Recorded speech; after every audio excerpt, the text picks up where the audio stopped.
کہ یسألونک ماذا ينفقون، آپ سے لوگ پوچھتے ہیں کیا خرچ کریں۔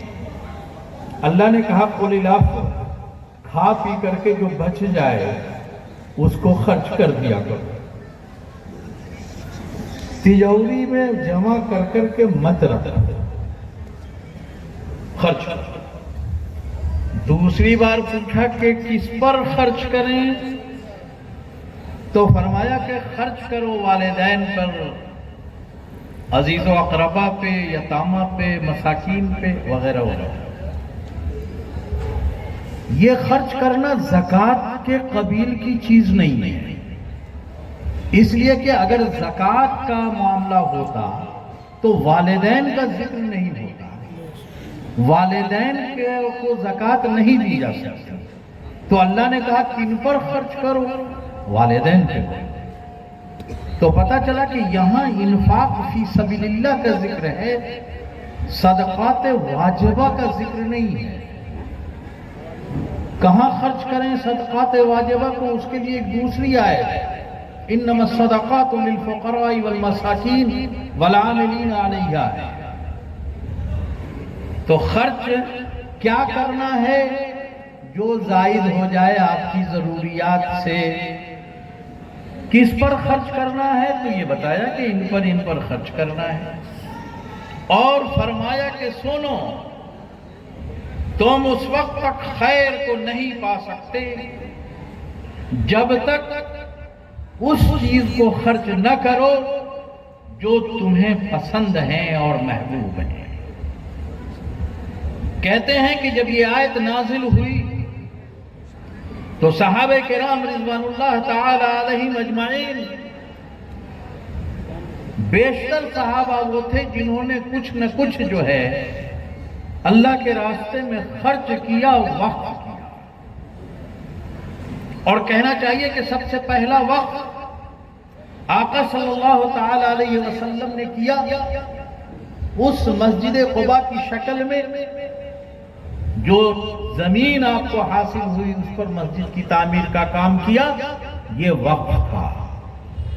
ایک یہودی نے 7 باغ آپ کو وقف کر دیا تھا یہودی، لیکن محبت کرتا تھا، عقیدت رکھتا تھا۔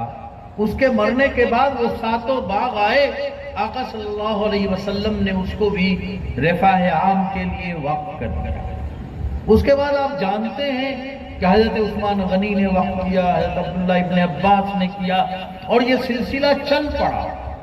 اور جب ہندوستان میں اسلام آیا تو یہاں بھی وقف کا سلسلہ شروع ہوا، اور بہت تیزی میں چلا۔ اس تیزی کا تصور آج ہم نہیں کر سکتے۔ آج تو قبرستان کے لیے بھی کوئی وقف دینے کو تیار نہیں ہوتا، مسجدوں کے لیے سوچنا پڑتا ہے، خانقاہوں کے لیے زمین حاصل کرنی پڑتی ہے۔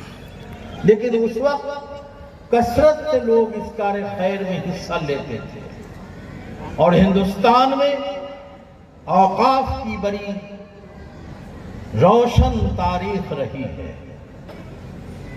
ان جگہوں سے آپ واقف ہیں جن کو آج ہندوستان والے اپنی شناخت کا ذریعہ بنائے ہوئے ہیں۔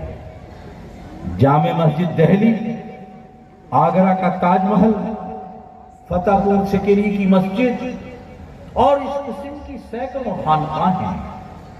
یہ وہ ہیں جو اوقاف کی زمین پہ قائم ہیں۔ 1995 میں وقف ایک جو ہے بنا، پہلے سے انگریزوں کے دور کا چلا آ رہا تھا، مختلف موقعوں سے اس میں ترمیم کی گئی۔ 1995 کا ایک لاگو ہوا، نافذ ہوا۔ پھر اس کے بعد 2013 میں اس کے ترمیم کی کوشش کی گئی، اور اس وقت یہ بات آئی کہ جو اوقاف کی زمینیں رجسٹرڈ نہیں ہیں ان کو وقف نہیں مانا جائے گا۔ اللہ تعالیٰ جزائے خیر عطا فرمائے اور قبر کو نور سے بھر دے۔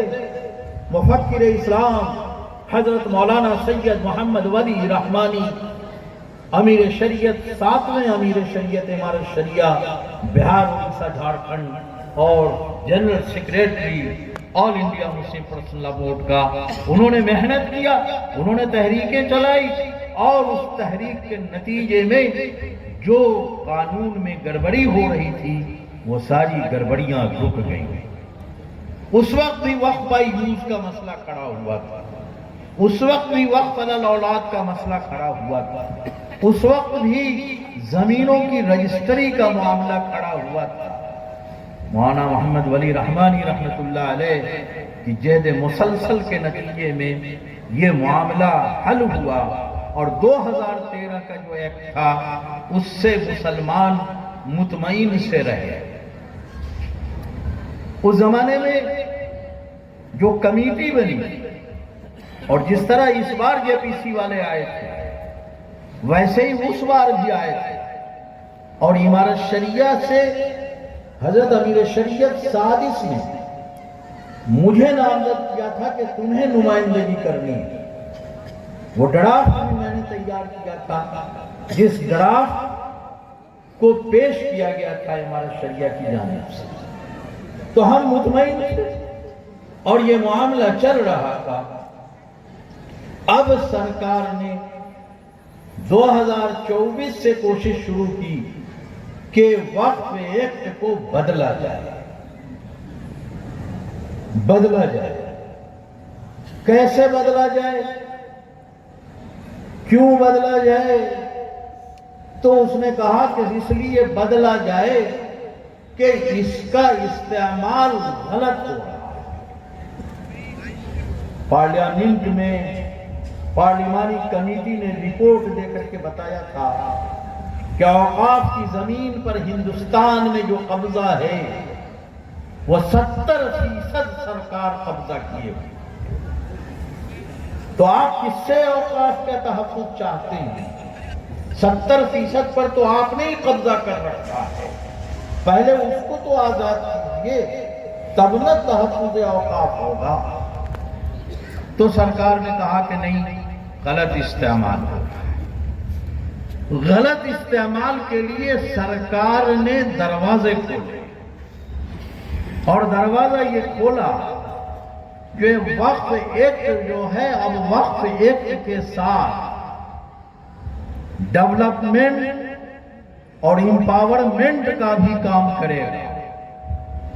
اب ڈیولپمنٹ کا مطلب ہوتا ہے ترقیاتی کام، امپاورمنٹ کا مطلب ہوتا ہے کسی کو خود سے خود کفیل بنانا، کھڑا کر دینا، کام سے لگا دینا۔ ظاہر ہے اس سے کس کو انکار ہے؟ کیوں انکار ہوگا؟ انکار میرے بھائی اس لیے ہے کہ اوقاف کی جائیداد اگر کسی نے ڈیولپمنٹ کے لیے وقف کیا ہے تو اس کا استعمال کیا جا سکتا ہے، اگر کسی نے امپاورمنٹ کے لیے کیا ہے تو اس کا استعمال کیا جا سکتا ہے۔